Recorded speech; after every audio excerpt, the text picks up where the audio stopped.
My best friend, Alara, had spent a full 6 months overseas to train as a professional magician, and when she finally returned, she was nothing short of a sensation.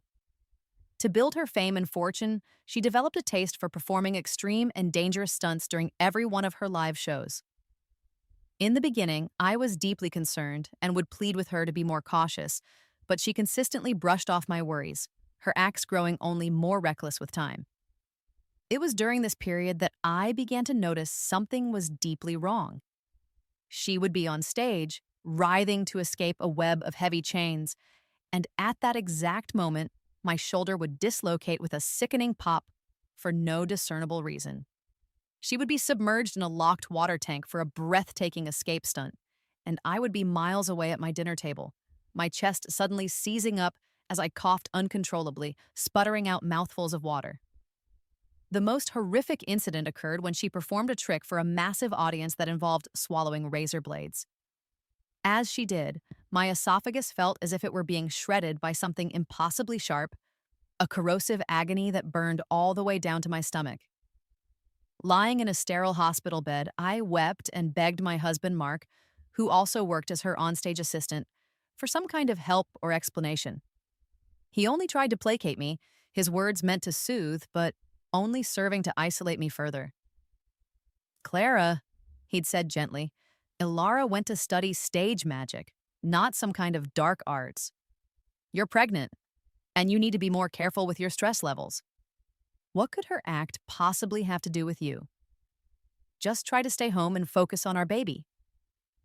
I sat there in stunned silence, a sliver of doubt creeping in. I wondered if he was right, if this was all just a symptom of prenatal depression. Then came the announcement of her national tour. The grand finale of her show was the famous illusion of sawing a person in half. I watched from home as 6 long, gleaming blades plunged down into the box where she lay.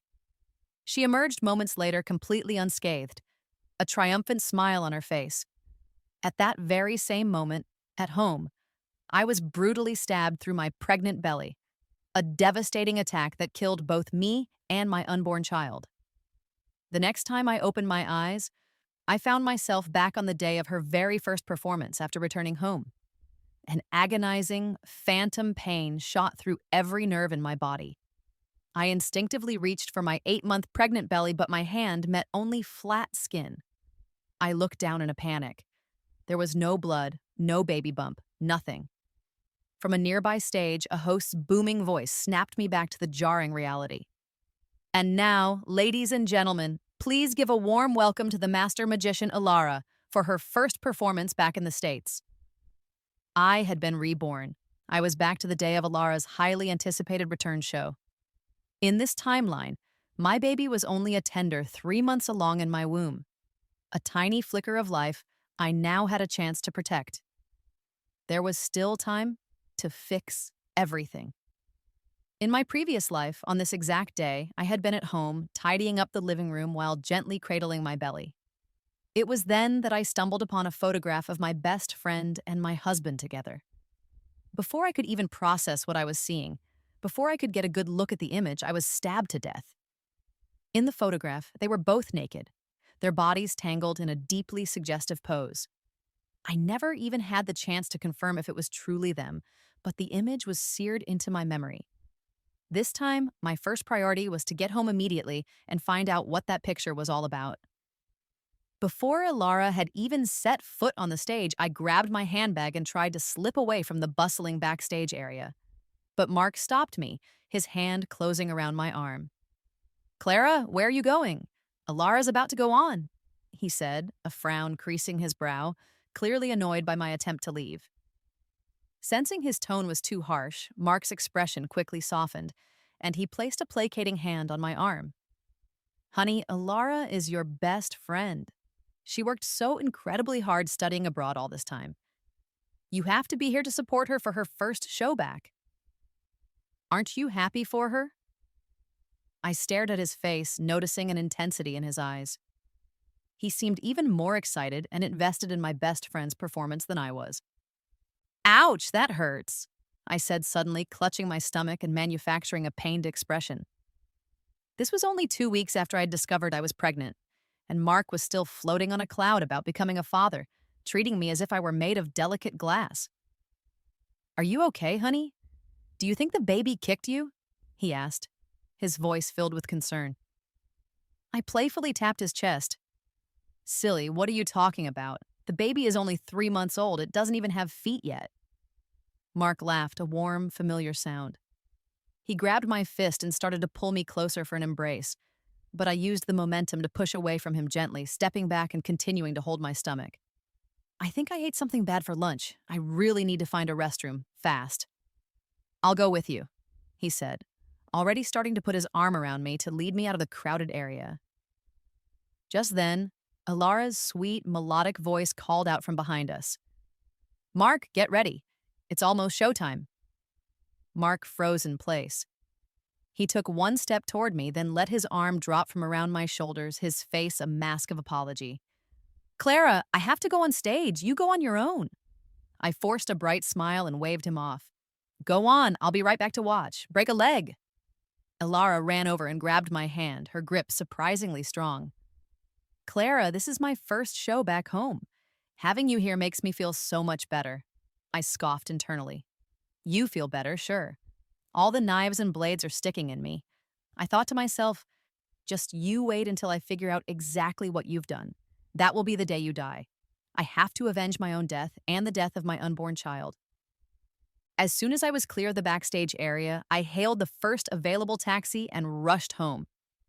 Following the foggy trail of my memory from the previous life, I found the hidden compartment concealed beneath the bed I shared with my husband. My fingers trembled as I opened it, and there it was, the photograph. Next to it lay a stack of at least a dozen gushing love letters. The two bodies, intertwined and intimate in the picture, were without a doubt Alara and Mark.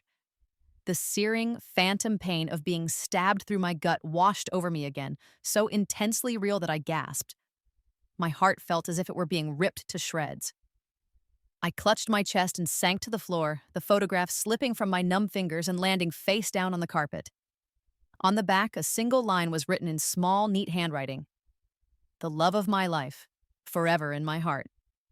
I recognized Mark's handwriting instantly. That strong, elegant cursive was unmistakable. It was the same script he had used to write me countless love letters when he was courting me. The date on the back of the photo was November 2023, just 3 short months after Mark and I had gotten married. During what I thought was our honeymoon phase, he was sleeping with my best friend and calling her the love of his life. A powerful wave of nausea hit me and I covered my mouth, dry heaving. I couldn't tell if it was morning sickness or just the pure, unadulterated disgust churning in my stomach. With trembling hands, I picked up a few of the letters.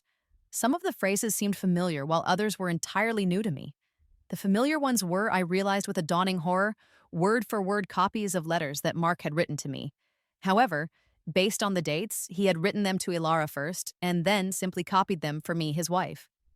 Once the full, devastating reality of their betrayal sank in, I carefully put everything back exactly where I had found it, making it look as though it had never been touched.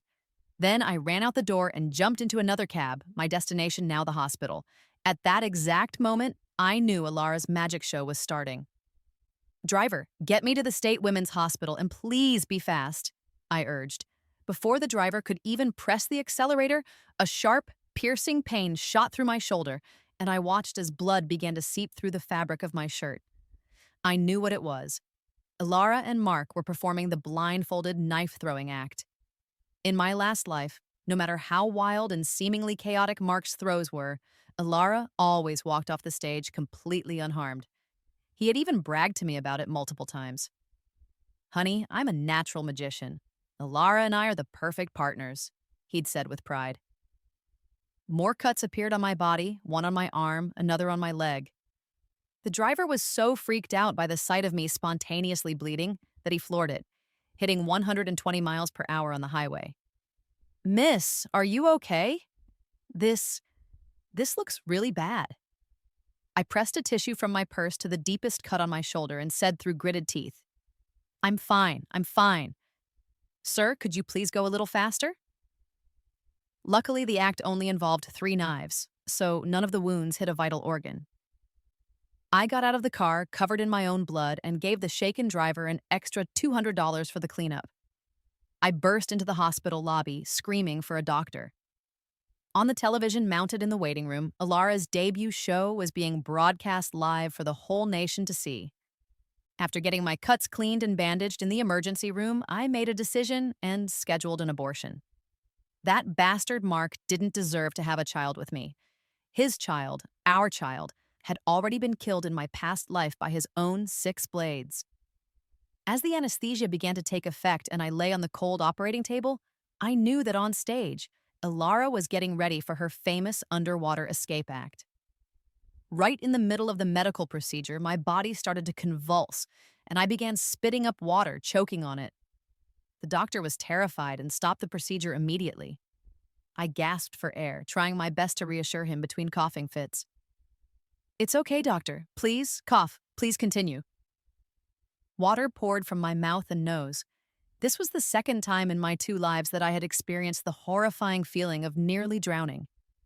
The doctor had never seen anything like it in his entire career, but I insisted, so he had no choice but to finish the surgery. Half an hour later, it was all over. I was lying weakly in the recovery room when 2 young nurses came in to check on my vitals. They were chattering excitedly to each other about Alara's magic show. "That underwater escape by Alara was just incredible, wasn't it?" one said.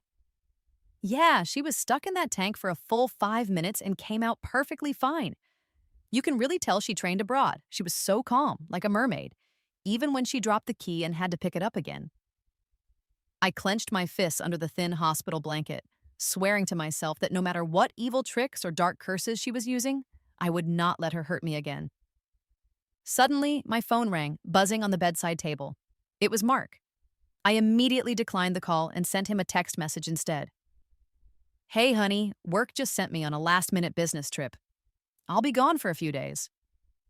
Worried that he might become suspicious, I quickly added another message. "Love you, miss me and the baby, and tell Alara congrats on a successful show." Then, I booked a flight. I had to find out where Alara had really learned her so-called magic. After some digging online, I discovered that she hadn't been in the UK for the past 6 months at all. She had actually been in Southeast Asia, in a small country notorious for its local practices of black magic. I took the first connecting flight I could get. The moment I landed and walked out of the airport, I saw an old woman collapse on the dusty street ahead of me. She was dressed in worn-out rags, clutching a tattered old bag to her chest.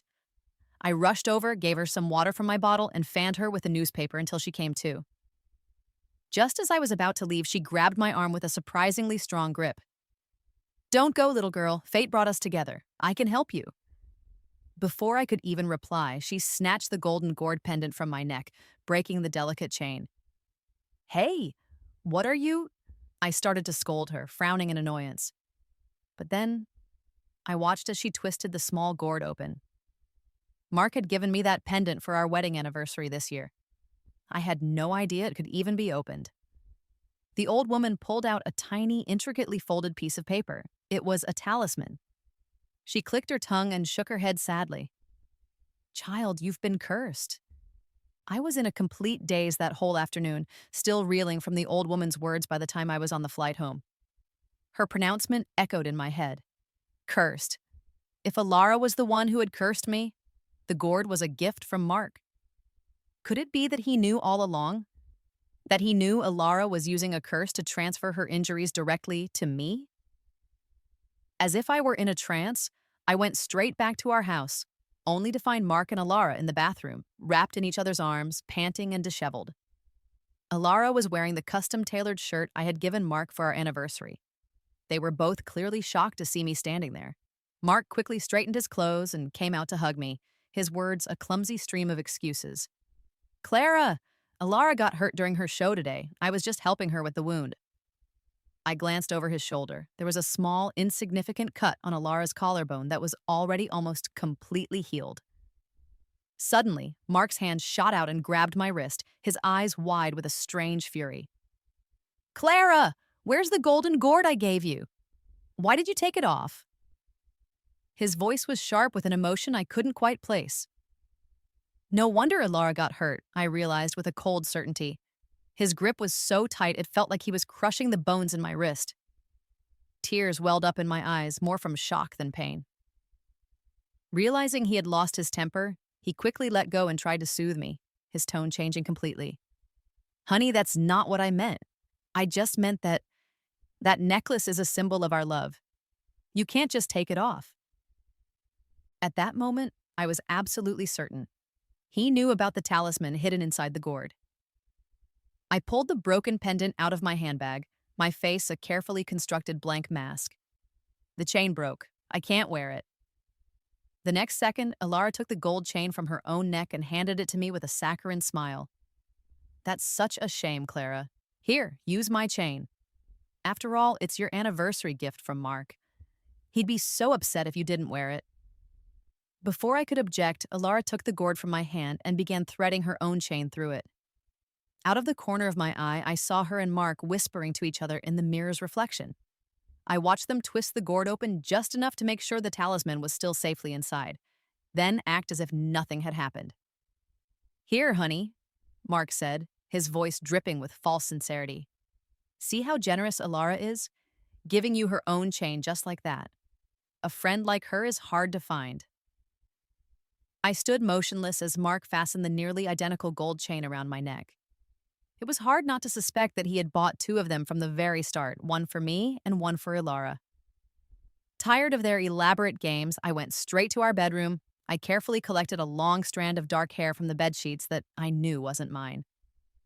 Soon it was time for Ilara's next live performance. By now, her fame had exploded. Fans were traveling from all over the country just to witness her acts. She had been hyping this particular show online for days. Tonight, she was going to perform her incredibly difficult grand finale, sawing a person in half. The buzz and the massive marketing campaign had worked flawlessly. The theater was packed to the rafters with magic enthusiasts, all waiting breathlessly to see her world-class show.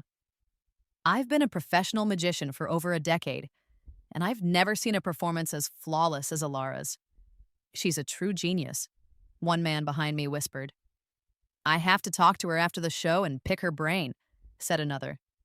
The praise from other professional magicians in the audience was endless. In just 1 month, Ilara had become a living legend in the magic community. I sat in the front row, clutching my phone in my lap. I had sent that strand of Ilara's hair to the old woman in Southeast Asia, but days had passed with no word from her. A sliver of fear entered my heart. Had I been scammed? I took a deep breath, telling myself not to overthink it.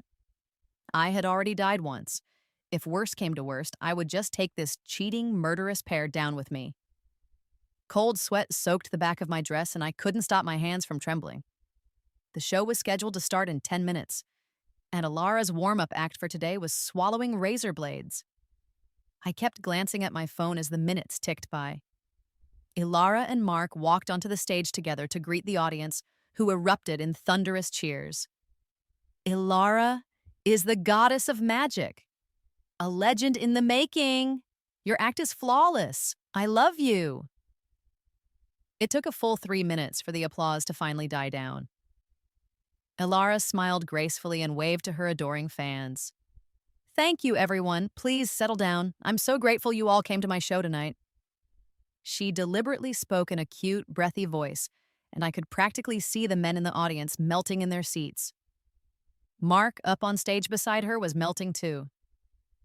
To thank you all for your amazing support, I'm going to open with one of my signature tricks, swallowing razor blades. Before she could even finish her sentence, an excited fan in the audience shouted the name of the trick for her. Ilara beamed and took a silver tray of razor blades from Mark. There were 18 of them, gleaming under the stage lights. She and Mark exchanged a look, and then they both turned their heads to stare directly at me in the front row. A feeling of suffocation crept over me. Were they planning to kill me right here and now, in front of this massive crowd? But if I died, how could Ilara perform the sawing in half trick later? Ilara's sickly sweet voice filled the air again. Just kidding, everyone. I can't possibly swallow 18.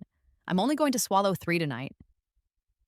Without another word, she picked up a razor blade from the tray and swallowed it whole, without even a hint of chewing. Instantly, the sharp, slicing pain of a blade in my throat hit me. I clutched my neck, unable to speak or breathe.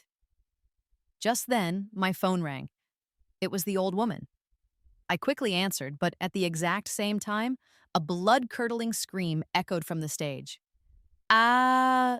Alara was on stage, smiling beautifully at the audience as she performed her trick, but the intense pain in my own throat lasted for only a fleeting second before vanishing completely. I put the phone to my ear. "Leah, my dear," the old woman's aged voice came through the line. "I apologize for the delay. This curse was a tricky one to break. As you asked, I used your husband's hair first, then the other woman's. Was it in time?" A small, cold smile played on my lips. "Perfect timing. Everything is just right. Thank you so much." After hanging up, I stared at the two of them on stage with a cold smirk. Mark was clutching his own throat, his face contorted in agony as blood trickled from the corner of his mouth. "Ah, stop! Don't eat anymore!" he choked out. He stumbled forward and pushed Alara away just as she was about to swallow the second blade. Alara, startled, quickly steadied him. "Mark, what's wrong with you?" The audience craned their necks, buzzing with confusion. "What's going on? An accident? Why is an assistant running on stage? Alara was doing great. Holy crap, that guy's spitting up blood." Sure enough, when Mark opened his mouth, it was full of blood. He clutched his throat in agony. "Alara, my throat. It feels like it's been cut by a razor blade." Alara was horrified. "How is that possible?" They both looked down at me in the audience. Luckily, I was prepared. I pressed a handkerchief to my mouth, coughing weakly and looking even more pained than Mark. The handkerchief was already stained with the fake blood I'd brought. I put on a look of absolute terror. Feigning deep concern, I rushed to the edge of the stage. "Honey, I'm coughing up blood too. What's happening to me?" I grabbed Alara's ankle. "Alara, maybe you should stop the show. We need to get to a hospital. I'm pregnant." The moment I mentioned the baby, both Mark and Alara's faces darkened. They quickly retreated backstage and whispered urgently for a moment. I could overhear their panicked conversation. "What happened? Was it really an accident?" Alara hissed. "It must have been. Didn't you see Clara was coughing up blood too?" "Maybe you ate something bad." Mark clutched his stomach. "Alara, it hurts so bad. Maybe we should cancel the show for today." "No way," she shot back. "There are so many people here. I've hyped this up everywhere. Besides, I'm not hurt. Nothing went wrong on my end. Why would I stop? You already sold so many tickets in advance. Are you going to pay for all the refunds?" Alara's voice was no longer sweet and breathy. Her harsh, sharp tone made Mark flinch. I saw him wipe his mouth with the back of his sleeve. I'm fine. I'll just take some painkillers. As long as we get through tonight's show, we can finally be together." Ha, dreaming of being together. In your dreams, I thought. I smirked and sat back down in my front row seat, ready for the main event.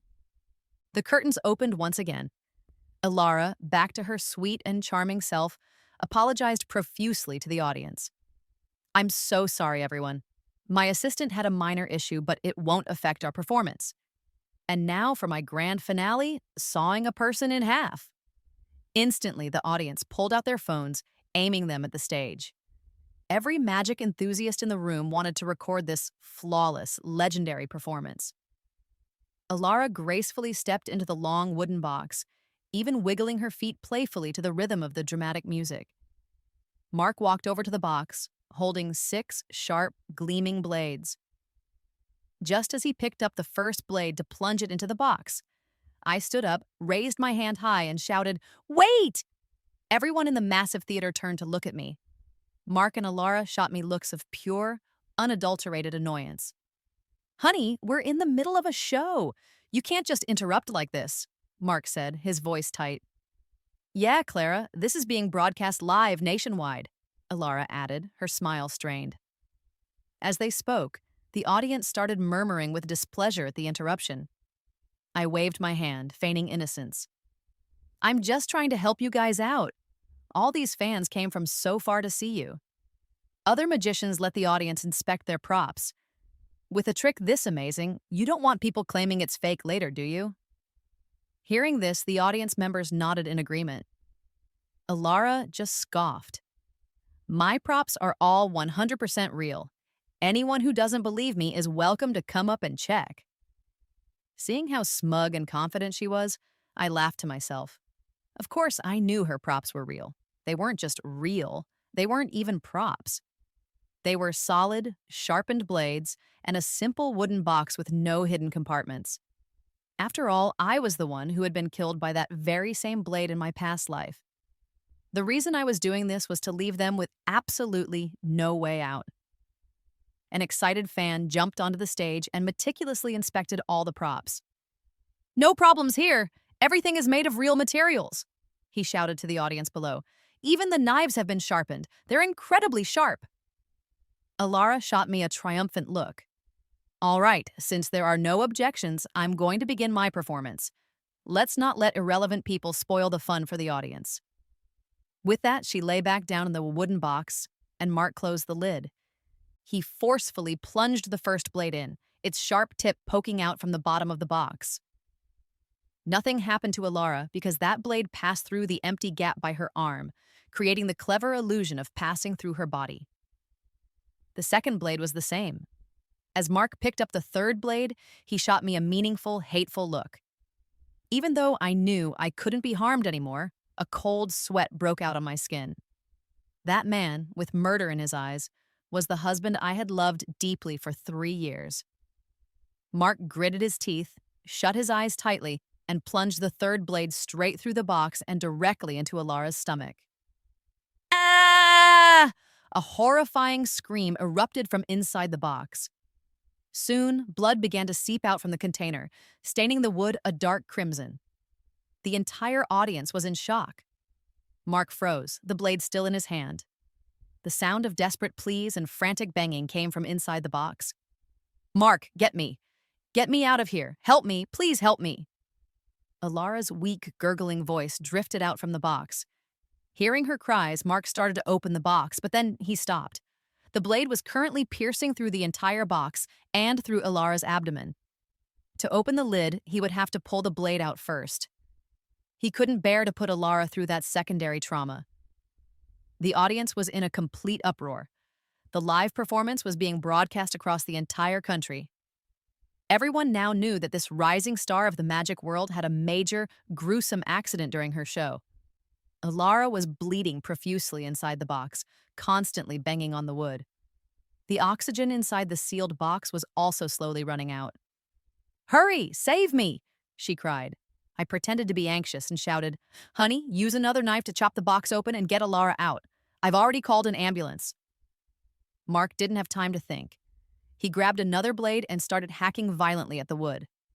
Anyone who has ever been stabbed knows that when a knife is piercing your stomach, even the slightest external force causes excruciating drilling pain, and he was hacking at a piece of wood directly connected to that very wound. Every time Mark's blade hit the box, Alara screamed in agony until her cries grew weaker and the wood still hadn't broken. Just as Alara passed out from the pain, the paramedics finally arrived. Even though the live broadcast had been cut, a swarm of die-hard fans followed them all the way to the hospital, their phones still in their hands, recording everything. Some of them were even well-known streamers in the magic community. In an instant, their live streams were flooded with viewers. WTF, did Alara just have a massive fail? No way, it's gotta be for show, right? Is this one of those hidden camera prank shows? I heard this Alara trained abroad. Is she a fake? Don't start rumors. I stand by Alara. Her magic is always flawless. An hour later, Alara was wheeled out of the operating room. Mark rushed forward, his face a mask of concern. Alara, how are you? Are you okay? The doctor blocked Mark's path. Sir, please step aside. The patient needs to rest. As Alara regained consciousness, she clutched Mark's hand, repeating herself over and over in a panicked whisper. Mark, I was stabbed. How is that possible? How could that happen? Could it be that it stopped working? Alara said with a look of utter disbelief. They both turned to look at me, standing off to the side, enjoying the show. I quickly put on a worried expression and rushed over to take Alara's hand. Alara, you scared me to death. Thank goodness I called an ambulance for you. Look at you, why aren't you more careful when performing such a dangerous trick? Kevin's eyes widened and he grabbed the pendant still hanging around my neck. Just as he was about to speak, a mob of people with phones shoved their way forward. The streamers and fans bombarded them with questions. Mr. Chen, as her assistant, you allowed such a major accident to happen. Will you be taking full responsibility? You injured Alara. If she suffers permanent damage, have you considered how you'll compensate her? A member of the audience inspected the props and confirmed the knife was sharpened. Did you intentionally stab Alara? Is this considered assault or attempted murder? Their questions grew more and more outrageous. Mark was so flustered he didn't know what to say. Finally, Alara couldn't take it anymore. She let out a piercing scream. Ah, shut up, all of you. What are you yelling about? Don't you know this is a hospital room? Get out, all of you. The fans were stunned by her outburst. Was this really the enchanting goddess of magic they idolized? Her sweet, breathy voice was gone, replaced by a hysterical, unhinged shriek. Alara realized she had lost her composure. She quickly leaned back against the bed, clutching her wound weakly. It hurts so much. I'm in so much pain. It must have been her. It has nothing to do with Mark. Everyone followed her pointed finger and turned to look at me. They were all confused. Who is she? Isn't that the one who asked to inspect the props? She called the ambulance. There's no way she'd want to hurt Alara, right? I think she's the assistant's wife. While everyone's attention was on me, Alara gave Mark a pointed look. Mark immediately stepped forward, grabbed my shoulders, and demanded, Clara, Alara is your best friend. How could you hurt her like this? I know you're pregnant and your hormones are all over the place, that you're always paranoid, but you shouldn't have hurt your best friend. If I didn't know what sick game they were playing, I would have been completely baffled by his words. I looked up at him with wide, innocent eyes, clutching my stomach protectively. Honey, what are you talking about? When did I ever hurt her? Mark once again grabbed the golden Gourd pendant on my neck. Suddenly, a stern, powerful voice came from behind the crowd. We received a report of a suspected attempted murder. Who made the call? Mark flinched and quickly stepped forward to block the police officers. Officers, we didn't call the police. There must be some mistake. On the hospital bed, Alara shot Mark a look, silently telling him to shut up. The fans, still holding their cameras and mics, didn't care. They all started talking over each other to the police. They just said this woman intentionally hurt them. Yeah, you have to investigate this thoroughly. We can't let the person who hurt Master Alara get away with it. Justice for our goddess. Make her pay for what she did. The officer frowned at Mark and Alara, his voice stern.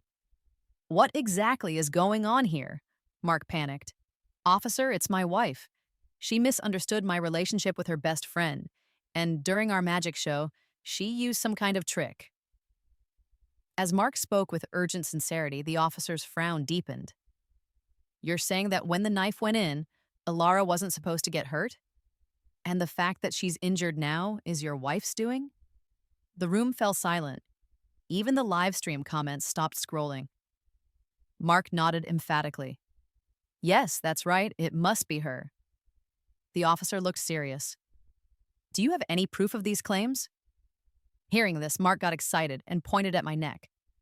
The proof is in the Gourd pendant around her neck. There's a talisman inside. It has to be some kind of evil black magic.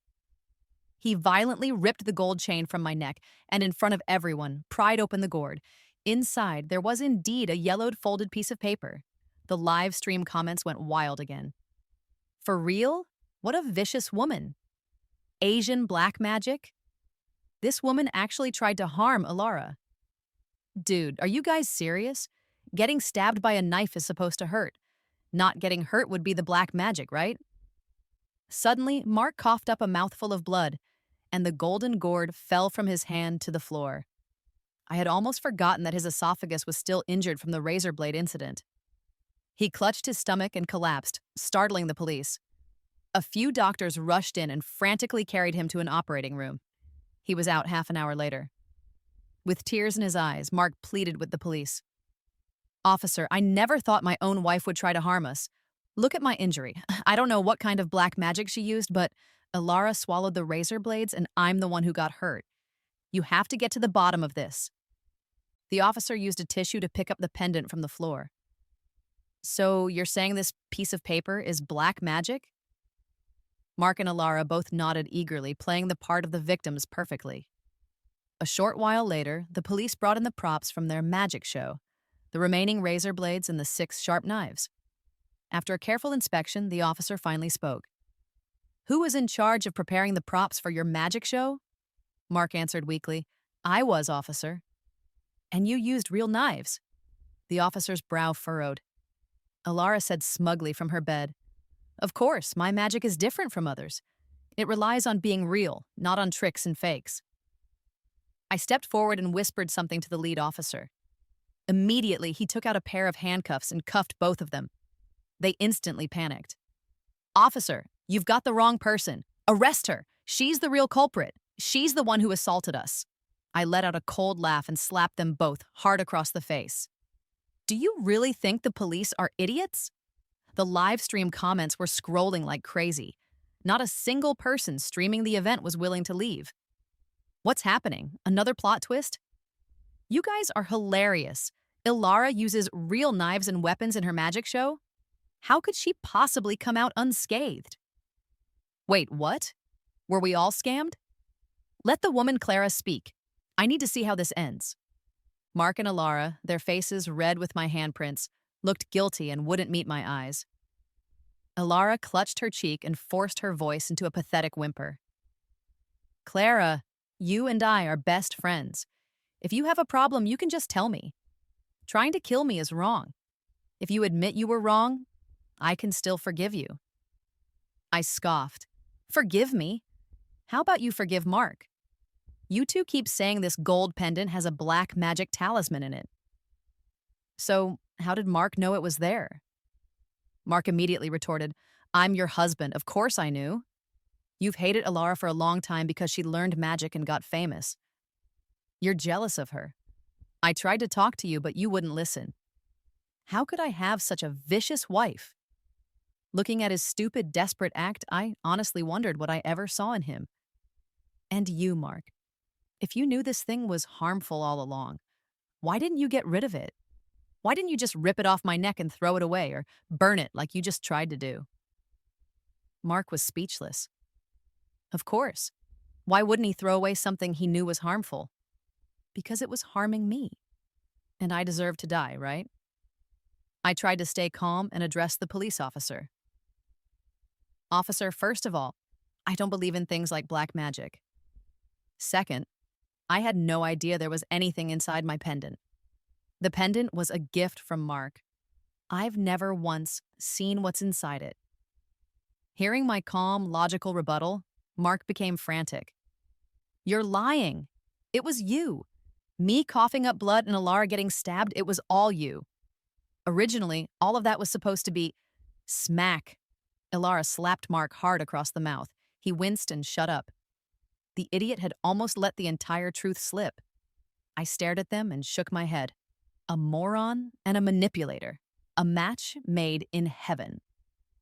"Officer, please have this talisman checked for fingerprints. That should clear everything up." The officer nodded and handed the golden gourd and the paper inside to his colleague. Seeing that their story was about to fall apart, Ilara changed her tune. "Clara, you must have swapped out my magic props. We prepared fake props for the performance. You were backstage today. You're the one who's trying to kill us." I cleaned out my ear with my pinky. Her high-pitched voice was giving me a headache. "Ilara, you're my best friend. Mark is my husband. Why would I want to harm you two? Playing the innocent victim, anyone can do that. The real fun is getting you to spill the truth, bit by bit." Hearing this, Ilara's eyes darted around nervously. "You're jealous of how close we are. We got close because of work, and you couldn't stand it." I nodded and pulled out my phone for everyone to see. So close. You mean this close? The picture on my phone was the one I had taken at home, of them naked and tangled together in our bed. The crowd gasped. The live stream chat exploded. Damn! Cheaters! No wonder the wife wanted to kill them. If it were me, I'd have skinned them alive. What? I don't believe it. My goddess would never do something like that. It's photoshopped. It has to be fake. I calmly continued. And you said I swapped your props? Didn't you have the audience inspect them before the show? You're the one who announced to the entire country that you use real knives for your performance. Now you're saying I'm the one who set you up? Alara's face was greener than if she'd eaten a bucket of limes. She was about to start screaming curses at me. Just then, the junior officer returned with the fingerprint analysis report. We got it. There are 3 sets of prints on the talisman. Mark's, Alara's, and 1 set that's not in the database. The only prints not on it are Clara's. The lead officer took the report and reviewed it carefully. I figured the unidentified prints must belong to the black magic master Alara had found in Southeast Asia. But it didn't matter. It had nothing to do with me. I spoke seriously to the officer. Officer, I would now like to, on behalf of my husband Mark, press charges against Miss Alara for assault. I don't care how she managed to make him cough up blood after she swallowed razor blades, but this is a workplace injury and Alara is fully responsible. Mark panicked. Clara, what are you talking about? It was obviously your fault. The officer stepped between us. Mr. Chen, all the evidence indicates that Miss Clara is not involved in this matter. If you continue to make slanderous statements, she has the right to sue you. I didn't have any evidence that they had used black magic to hurt me, but they had no way to prove that I had broken the curse and turned it back on them. Faced with my accusation, Mark clenched his fists. Then let's get a divorce. Then you won't have the right to press charges against Alara on my behalf. I couldn't help but laugh. So Mark did have a brain after all. Too bad he had played right into my hands. Fine, divorce, but you cheated during the marriage, so you leave with nothing. I slapped the photos and love letters down on the table. Mark's whole body trembled. What are you shaking for? Make a choice. Either stay married and let Alara compensate you for a few $100,000, or get a divorce and walk away with absolutely nothing. I crossed my arms and waited for his decision. After a long, agonizing moment, Mark finally spoke. Clara, you and Alara are best friends, and you're pregnant. A child can't grow up without a father. Look at that. The baby. He remembers he has a child. I pulled out the divorce papers I had already prepared and slapped them across his face. Your child was already killed by you and Alara. Just sign it. Alara pouted at him from her hospital bed. What are you waiting for? Sign it. Once you sign, we can finally be together openly. Mark gritted his teeth and quickly signed the papers. The live stream chat had finally calmed down. I thought she was some goddess of magic. Turns out she's just a homewrecker. But her magic really was amazing. Amazing, my ass. You still don't get it? It's Asian black magic. I carefully folded the divorce agreement, a smile of profound relief spreading across my face. Officer, since Mark and I are no longer married, I can provide one more piece of evidence. I played a voice recording from my phone. It was a conversation between Mark and Alara. The man's voice was clearly Mark's. This time, I'm buying the sharpest blades and brand new sharpened knives. We're going to kill her for good. The next voice on the recording should have been Alara's, but I had deliberately and carefully cut the clip to only include Mark's part. After all, when he said he wanted to kill her, who was to say if he meant Alara or me? After listening to the recording, the police arrested Mark on the spot for attempted murder. Alara and Mark were left completely speechless. They had no way of admitting that the her in the conversation was me without incriminating themselves in my original death. Mark was immediately dragged out of the hospital room and taken to jail. I later heard he was sentenced to 10 years. Alara, having alienated the entire magic community, was relentlessly cyberbullied by magic fans.